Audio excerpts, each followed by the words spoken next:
We're going to add a design line to the shirt. You run it through one side seam into an armhole and coming out from another armhole into the front. It's very important when you start. It really helps you if you don't start at the same point. You can start at the same point, but make sure when you go, start at the center front first. Go straight line, and then decide on your design line. And obviously you do that with a pencil. And then you have your side seam. Make sure when you line the sides up that you continue with this design line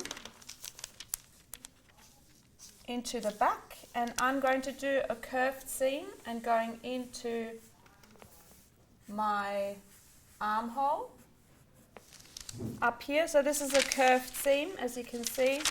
And then to go to my other side of the front, and I'm going to do a corner seam in there.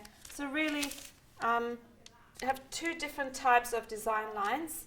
I've measured that length and I've replicated up here. You don't have to do that. I'm going to do that, and I also would like to come out on the straight. I'm not going to do it angled.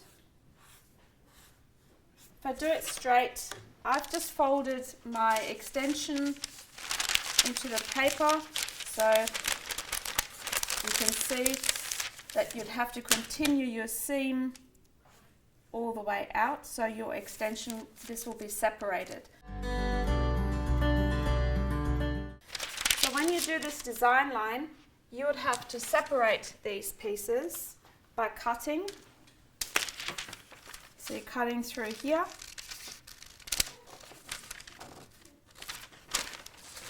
And cutting up.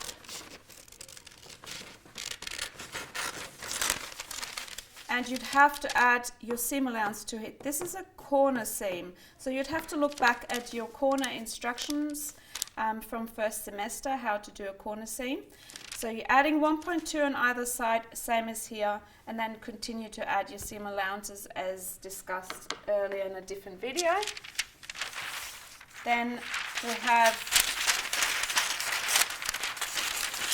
this curved seam, and as you can see, the curved seam has a nice flow. It's not too steep, so if you have a really sharp or steep curve, then I would only add 6mm seam allowance. In this case, 1.2 is also fine.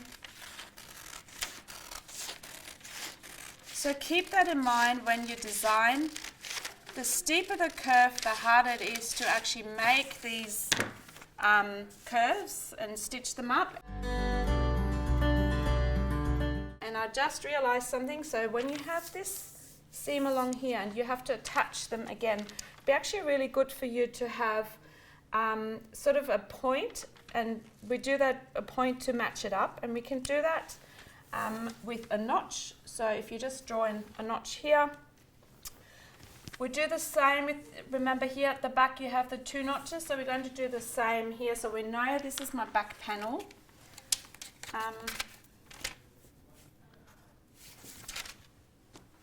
And I'm going to place a notch along here. I know that's my front then. I have one notch at the front, two at the back, so I can't get confused. Going to continue cutting.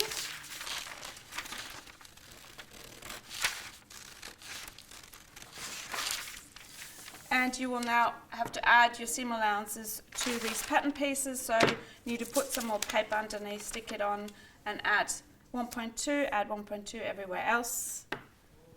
And make sure that you transfer your notches as well. The markings are the same, so your grain lines will be the same. This is the top half of the back panel, the bottom half of your back panel. Contrast, you can mark it as contrast if you have two different colors. Main fabric, for example, if you use this as main fabric, your instructions, your cutting instructions would be, for example, cut 1 in main or you can write self, so you know that's your main fabric, or you can write self, then you know it is the fabric, the main fabric, right side up. Very important, you're only cutting one piece, so it's right side up. This part here, let's say this is your contrast color, so you're going to write cut one contrast, right side up.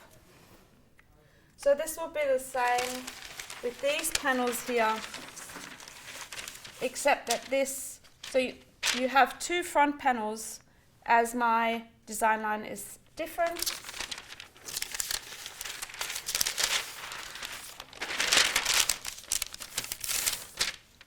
So I'm going to have this as my self, so cut one self, or in main, right side up, and this one will be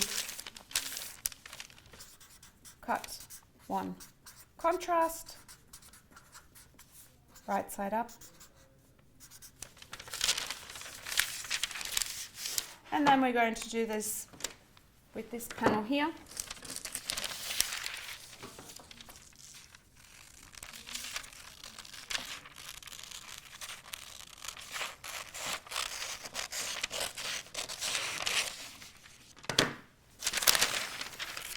So this is my top half, this is my contrast.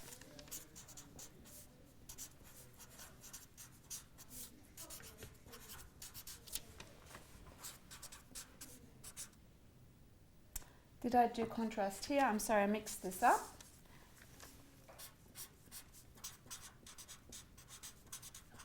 Always good to see that I do mistakes as well. I caught myself there, cut one self, right side up. So you've seen now that I've marked these.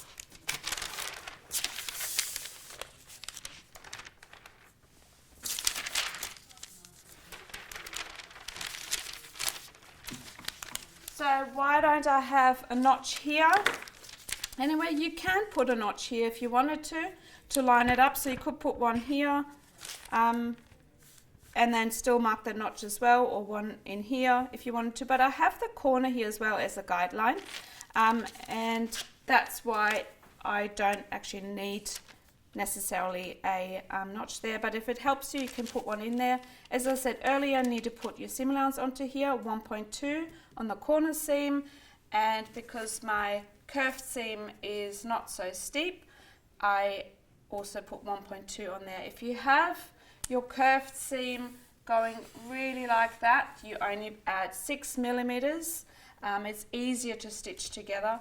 I really encourage you to maybe use both, but if you're using a curved seam, make sure that it's not so steep and not a wavy line. I've seen that before too. That's really tricky to sew. This is a challenge enough for you to create this design line and getting a nice flow through. And yeah, so make sure that you're lining up your side seams if they're matching, or they have to match on the one side, going from one side, the side seam, into the armhole, and then continuing to the front.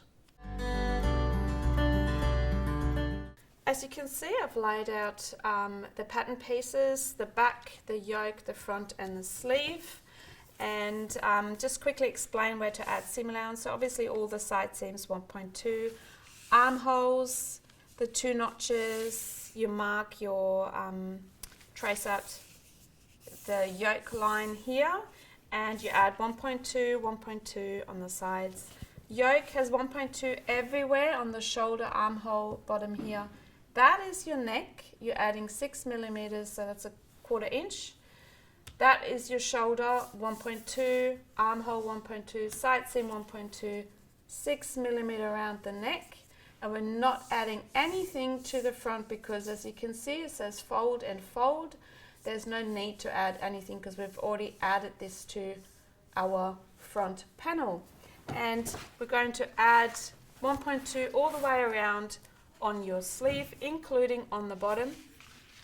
You have 6 millimeters. Maybe move this away. 6 millimeters all the way around on your collar.